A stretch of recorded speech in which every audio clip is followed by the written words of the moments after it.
And good morning, TV land. What's going on? What's going on? Good morning. Welcome. Happy Monday. Yeah, International Monetary Fund is offering courses to the government and residents to learn more about cryptocurrency. Learn more about central digital currencies, right? So this course presented by the Institute for Capacity Development is designed to give participants a foundation in central bank digital currencies. In this course, we will assess the business case for CBDC adoption from the perspective of users and central banks. After some motivations and introductory remarks on digitalization, the course will discuss the different forms of CBDC and present considerations for CBDC design and a conceptual framework. The course will present the benefits, costs, and risks related to CBDC. In addition, CBDCs will be studied in terms of their implications for financial stability and bank intermediation, the monetary policy transmissions, financial integrity, and financial inclusion. Some time will be devoted to regulatory considerations. I'm not going to continue reading that because I have more. You know what I'm saying? My supporting evidence for this world going digital, and they're doing it right in front of our eyes. And for the people who are not seeing it, you're not seeing it. It's not on television. It's not on your favorite television channel, your cable channel. It's not on your link, your favorite link. Some people might post it, but people who are not interested in it not going to see that post. And even if they're interested, they're going to see it and be like, I know that was going to happen, but they don't know the details of when it's going to happen. So, all right, let's go on to Swift, right? Right, I already checked it out already. Swift upgraded to ISO 20022. All right, let's check out what Swift is saying. This is what these guys are saying, guys. You understand? Our approach to ISO 222 adoption, in line with the adoption timeline agreed with our community. Swift will enable ISO 222 messages for cross-border payments and cash reporting businesses starting from August 2022 in opt-in basis. That's what started in August. And in November 2022 for general availability. Do you hear that? Because I had it confused. I thought it was, they're going to start on the opt-in basis in November. No, they already started it already. See, even I missed that information. They started that already. So now it's the November 22 upgrade to ISO 222 is the general availability. And what does that mean? There will be a 3-year period of coexistence with the old way of doing things and the new way of doing things, allowing early adopters to benefit from ISO 222's richer, structured data, and other banks to adapt their own space. Will facilitate the interoperability. They will facilitate it of the old and the new with our central inflow transition service. Right? So that is telling you right there, right, guys? Isn't that telling you? Look what Swift is saying to you. Look what Swift is saying to you. I'm going to read this last part, and if you don't get it, I'm sorry. We're going to move on, and we're going to see if you could get the other one. You know what I'm saying? So, scope of the CBPR migration. The adoption of ISO 222 messages for Swift Cross-border payments and cash management messages must be completed by November 2025. This means that they're giving the banks, all of the 11,500 banks in the world that operate on SWIFT, they're giving them enough time to upgrade their system, to move over into ISO 200 2022. And as you see what they said, that the adoption of ISO 222 messages systems, cross-border payments and cash management messages must be completed by November 2025, at which point category 1 and 2 and 9 fin messages will be retired from the many to many close user group known as the fin service. We will continue to support domestic payment market infrastructures adopting ISO 222, including major serve currencies, Target 2 and Euro system market infrastructure. So you see that, right? And which they said, Bank of England, a new RTGS for GBP and MEPS for SGD and 30 additional, 30 additional, we know what this stands for, 30 additional, trying to figure out, 30 additional PMIs going live, 30 additional system going live by the end of 2023. You see that? So every year there's going to be thousands of banks migrating, upgrading the information system that they used to use to send money cross border. That used to take 4 or 5 days. That used to take out a lot of our money.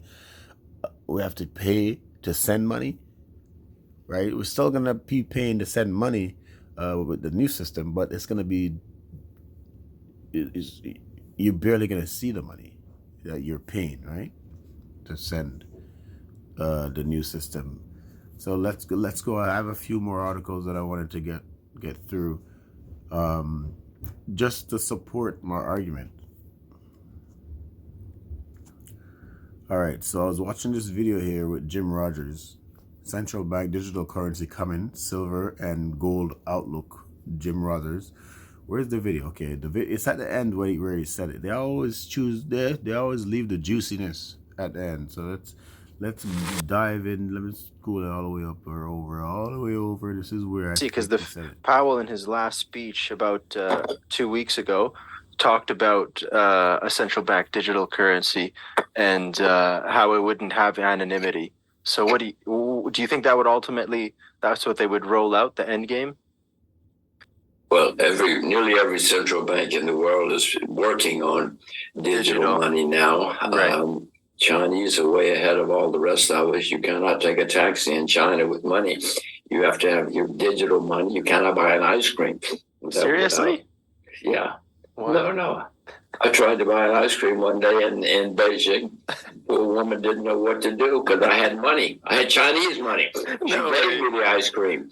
In the end, she gave it to me because she felt so sorry for me. She didn't know what to do. Oh, wow. I have digital money now, but I didn't have digital money then. So she gave me the ice cream in the end. No, everybody's working on it. Eventually, when the U.S. gets there and the U.S. says, okay, this is your money now, right. I don't think, Ivan, that the U.S. is going to say, okay, this is money, but if you want to use that money over there, you can use that money too. No, they like control. They like to know what's going on. They like regulations.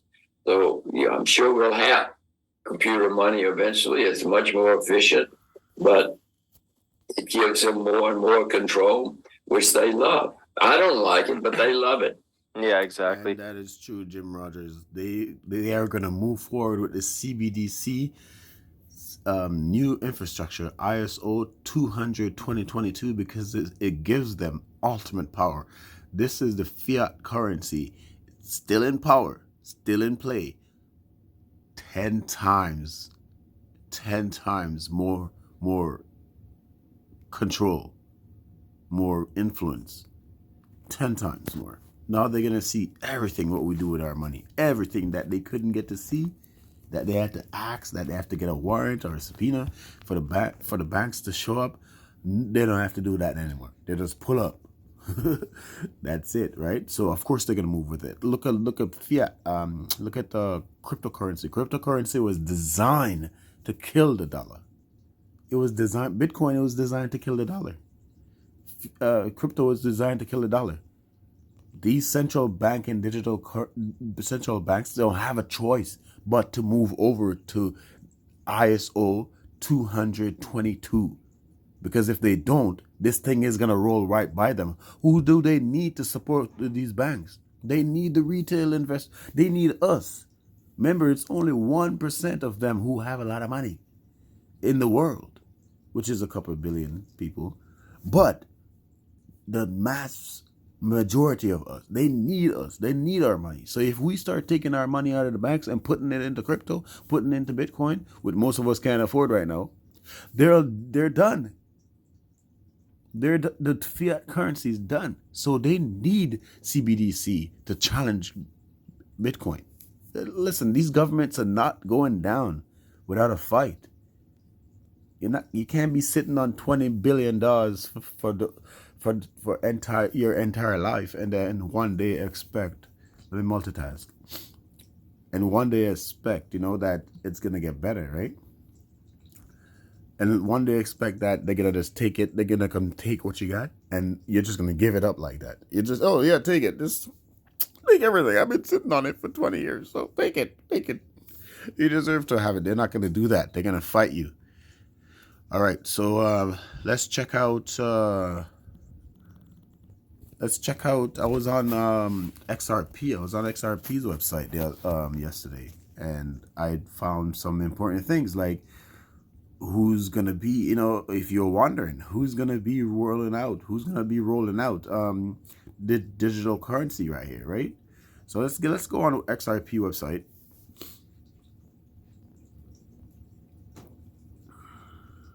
And we're gonna scroll down all the way to the bottom. Okay, where you see all of this right here. Solutions, customers, about us, resources. We're gonna go to solutions. So you have cross-border payments, you have crypto liquidity, you have central bank digital currency. We're gonna read both. We're not gonna read the crypto liquidity. Let's get into cross-border payments. This video is gonna be a little bit longer, as you can see. And this is information, and it's important information. I wish I couldn't cut it up, but I gotta show you guys the proof, and this is the proof right here. All right. So cross-border payments of the fintech company, of all the fintech companies that is out there. I think there's about 7 to 10 of them, right? Ripple and Stellar are ahead. Ripple and Stellar are ahead when it comes to the technology. When it comes to the price, Quant obviously is at $210 right now, is up there in price. Market cap is below Stellar and Ripple. I know so much about their technology, but Ripple has been the first one to dive into ISO 222. And we all know who is the creator of Stellar, the same personnel who created or started or co-founded Ripple. Let's dive into this article here. Cross-border payment settlement in seconds, not days. Expand your reach and accelerate your business. Deliver real-time global payments without typing up capital in destination market. Our proven technology and global network enable remittances, SME payments, disbursement, and treasury flows that are faster, more reliable, and more affordable for organization and customers. They're basically showing off their cross-border. Let's dive into it. Free up working capital, eliminate pre-funding requirements and flexible repayment terms, right? Offer lower cost payments, pre-negotiated FX and payout fees, provide customers with competitive last mile payment rates. enable faster payments, real-time settlements, speeds up delivery regardless of funding source or destination, expand into new markets, which is good. This is amazing. Even for smaller businesses to grow. If you have the right technology, the right language code, you're gonna grow your business faster with this technology. Expand into new markets. One seamless integration enables easy access and connection to new payout regions throughout premier receivers, and it's showing you how Ripple cross-border payment solution works. Look at the diagram. Send an institution, so straight from the bank who's sending this, who's using this technology. The bank send the money onto the XRP technology, which they have to buy the XRP. They have to buy XRP to be able to use. And when they buy and accumulate all of that, guess what happens to the supply? It decreases. And that's what happened to the price. It goes up. Okay, so this is, you know what I'm saying? I'm showing you guys. Send in institutions, send the money by purchasing XRP using their technology. It goes through XRP within seconds to the other receiving end bank, who then distribute it to either a wallet, a home, or wherever, another institution, or a person. So you have your use case. There are banks and XRPs right now that are using this technology for cross-border payments. You have Azimo, who stated, Ripple's solution has significantly reduced the cost and delivery time for cross-border payments, and our customers are seeing the benefits, right? Navadi, they put out something else, a comment. Ripple enables us to create a faster settling transaction. Our B2B customers are able to get more surety and speed on transaction for their clients. So you have these guys, their testimonies, man. You got Triangle. With Ripple's solution, we're able to strengthen our cash flow position, moving funds quickly and securely at a lower cost than existing banking routes. Right? Okay. These guys have tried it and it worked for them. All right, do you want to go on the Stellar? Do you want to go on Stella's website? Let's go on the Stellar website. Stellar. This video is going to be long. I'm not going to lie. Let's go on Stellar website. Even though I didn't really find anything. Well, it's obvious. You go on Stellar's website, they're literally painting the picture for you. It tells you Stellar is an open network for storing and moving money. Doesn't that tell you nothing? Borderless, limitless, powerful. Stellar makes it possible to create, send, and trade digital representations of all forms of money, dollars, pesos, Bitcoin, pretty much anything. It's designed so all the world's financial system can work together on a single network. Did you hear that?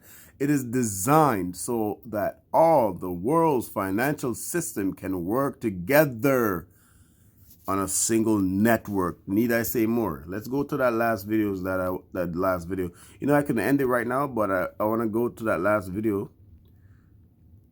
You know what I'm saying? Look at what Russia and China is doing. Russia and China has been preaching this message for years now. Who wants to be controlled? And that's the one thing about the American government when it comes to the SEC and the Monetary Fund, all these guys. The control is taking too much. No one wants to be controlled. People don't mind having a leader, but when the leaders start controlling you, then that's a different story right there, right? So there's countries around the world that has been trying to escape from the dollar for years. We see what happened in Iraq. We saw what happened in Iraq. We saw what happened in Libya. We saw these guys talked about their merge over into to do financial system and got taken out. This is serious business here. You understand? So you have countries that we're already looking into. We're already looking into alternative payment plan, payment solutions, payment infrastructure, payment technologies. So now that this crypto thing, whoever brought this up, this magically delicious man who brought this up, who brought this idea and just disappear from the scene, this is a conspiracy. That's a conspiracy in itself. Who created this and just disappeared? Come on now. It's the same people who are regulating crypto. They're the one who pushed it out there because they don't want to have no say. They don't want the people to say, oh, you're forcing us to use digital currency. You know how much conspiracy theory attached to this digital dollar? They don't want to have that. They don't want to have people pointing the finger and uprising, especially in a time like this. Inflation and protests doesn't go well, right? So they want us. They want to create a situation. They want to create it. Call me a conspiracist all you want. They want to create a situation where the money loses value even more, where the people are calling for crypto, which the people are calling for it. The people are calling for digital currency. You see this? People are upset on Twitter. People are upset on Reddit. People are upset on, you go to Yahoo Finance and look at the chat room there. People are upset that the government, the SEC, are moving so slow. They're not speeding up the process. And you see that's what they want.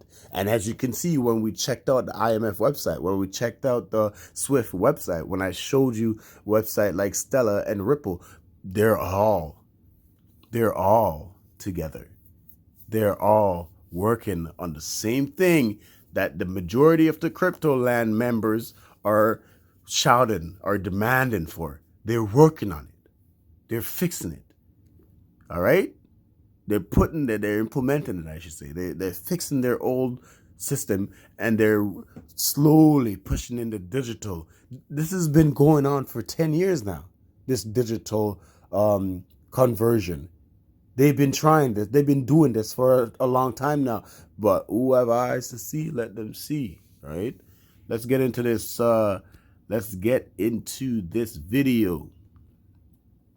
Wreaking havoc globally. But something is about to change as China and Russia have a long-term plan to... For decades, world trade has been dominated by the US dollar. And as a result, this has given the US government unprecedented power and influence on every country in the world. Even China is not immune to the dollar's dominance in our world economy. But something very interesting has been developing over the past few months. The US dollar has surged in value to its highest level in years, all while the pound, euro, Japanese yen, and even the Chinese renminbi have reached new lows. As this Bloomberg article indicates, the strong dollar is wreaking havoc globally. But something is about to change as China and Russia have a long-term plan to reduce dollar dominance and allow other currencies to replace US dollar hegemony. In 1999, the US dollar had a 71% market share amongst global reserve currencies, but in the past 10 years, it has dropped down to 59%. And in the next 10 years, if China and Russia's plan work, we might see a new global reserve currency appear. So what is this master plan of Russia and China to reverse the trend of US dollar dominance? And what are the best strategies to safeguard your investments during this unprecedented time of geopolitical conflict? Today's video is brought to you by Masterworks.io, and I'm going to be answering both of those questions in today's episode. To better understand this China-Russia strategy, we must first understand why the US dollar is so powerful and why it has monopoly status amongst the reserve currencies. The first reason is that the US dollar is a currency of trust. Let's say that two random countries like Peru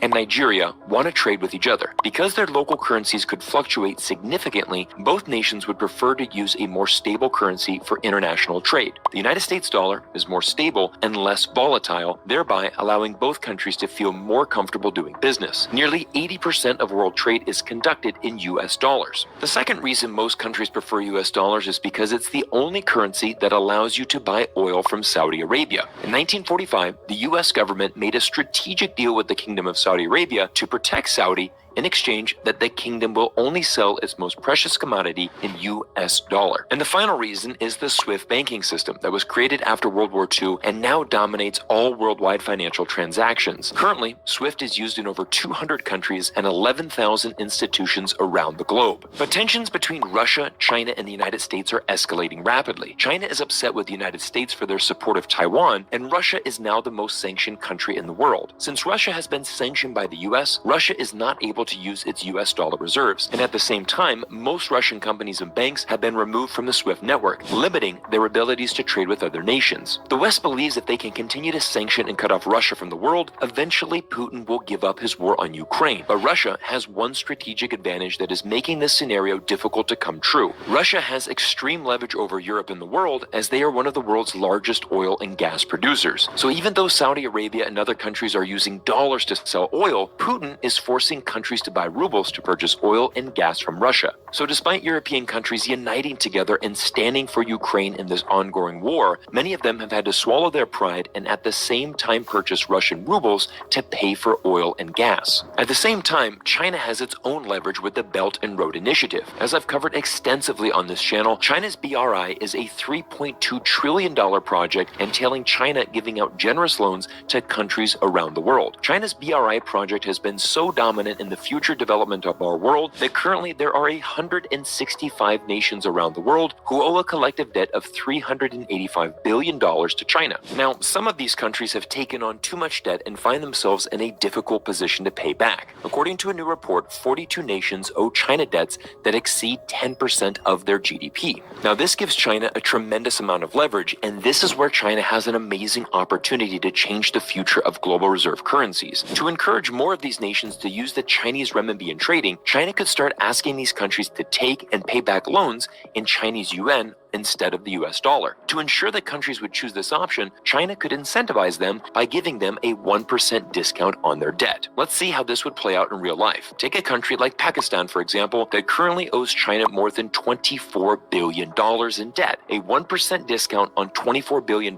would be a huge deal for Pakistan. And China has been planning this move for many years. As of 2018, the Bank of Pakistan has allowed yuan-based trading with China. Other countries have also followed suit, including Myanmar, Cambodia, and of course, Russia. And the final piece to this puzzle is the colossal shift in world trade these past 30 years. At the turn of the century, only a handful of countries in Africa and the Middle East counted China as their largest trading partner. Fast forward to today, and now most of the world depends on China and counts China as their largest and most important trading partner. So with the combination of debt and trade, China could pressure many countries around the world to use renminbi over the United States dollar. Now, one of the big criticisms of this potential plan is that most of these nations in debt to China are very poor or are developing countries. What about the big superpower economies of Europe and other American allies? Is there any chance that China could use its leverage and force some of the biggest and most powerful economies in the world to start using more Chinese renminbi? China has a chance, and they can do it through bilateral currency swap agreements. We've already seen agreements like this unfold in recent months, with Indian companies swapping US dollars for Asian currencies to purchase Russian coal. And if you've never heard of a bilateral currency swap agreement, this is exactly what it is. It's essentially an agreement between two central banks to simply swap their currencies. The central banks then take the proceeds of this swap and gives them to commercial banks within their economy, providing the country and local businesses temporary liquidity in a foreign currencies. You might be thinking, what are the advantages to these currency swap agreements? Well, one of the biggest is that both countries now don't need to rely on the US dollar for trading. And this is where things get very interesting. To date, China's government has signed more than 3 trillion yuan worth of bilateral currency swap deals with more than 40 countries around the globe, including some of the biggest economies in the world. China has signed a 400 billion yuan each currency swap with both Hong Kong and South Korea, 350 billion yuan each with the Bank of England and the European Central Bank, 300 billion yuan with Singapore, and an additional 150 billion yuan with Russia. Although 59% of the world's currency reserves are held in US dollar, there is now a real chance that China and Russia can use its leverage and change the future of world reserve currencies. In addition, there is another interesting story that has been largely overlooked by most of Western media, and that is the fact that China and Russia have been stockpiling gold for the last decade, with China purchasing over 112 tons of gold alone in the last 2 months. China has also been securing more gold from Russia, with imports rising a historic 750% in the month of July alone. This is a big story because there have been rumors that Moscow and Beijing could potentially one day link their currencies to gold, much like the United States did before Richard Nixon took the US dollar off the gold standard in 1971. In closing, with the dollar becoming more powerful, it's very difficult for everyone who has money invested in this market. For example, the S&P lost 8% last month when Bloomberg reported there is a 98% chance that we are looking at an upcoming recession. Simply put, it didn't matter how diversified your portfolio was. Almost all stocks have been affected. But as we conclude today's video, I want to share with you a new modern approach to diversifying your portfolio. You see, just last week, Goldman Sachs released a shocking report saying that classic stock-bond strategy won't be enough to keep investors afloat. Take a look at this graph and you'll see that it's down over 20% this year alone. As a result, Goldman Sachs says the ideal allocation for stocks has shrunk from 60% down to around 45%. So what do they recommend you do with that difference in order to salvage your returns? Invest in real assets like art. They say it can not only protect your purchasing power, but the last time inflation was this high, it appreciated more than real estate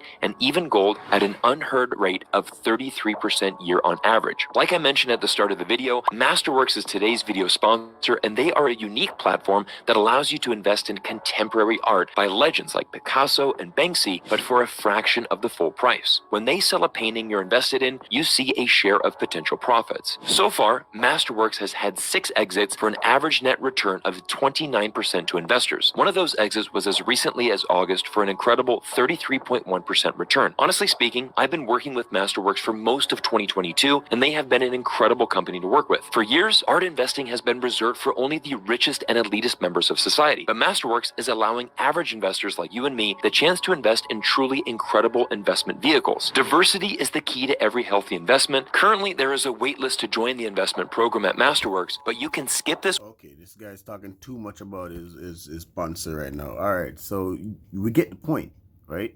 We thank him, Cyrus Jensen, for the video. You know what I'm saying? But yeah, man, need I say more? Need I say more? Digital currency. I'm gonna just research, see what's fresh and see what's going on. And you know what I'm saying? Need I say more, guys? Federal Reserve is okay plunging the economy into a recession. No crap, they're okay with doing it. They're very much okay with doing it. They're very much okay with plunging the economy into a recession. And that is what they're doing. And they're not going to stop. They're not going to stop doing it. You know, this is their blindness. But what they're making seem like they're making it seem as if they're blind, but they're not. These guys are very smart, man. But this is the cartoon that we're watching. You know, they're telling us that they're doing this, they're telling us that they're doing that. So we're watching it and we're making our speculation and saying, oh yeah, these guys are, you know, blah blah blah. Nope, they know what they're doing. Of course, they're gonna keep raising the interest rate. They want to force as much people over to this CBDC, the new currency that's coming in. And a lot of people might say, oh, that's not related to what's going on right here. Okay, you'll see. Go ahead and read. And then when you read and find out all that you're reading is a bunch of problems that need solutions, what are you going to do? What are you going to do? What are they going to do? Are you going to continue to listen to this problem, this bullshit, this stress that's going to stress you out all day? What are you going to do?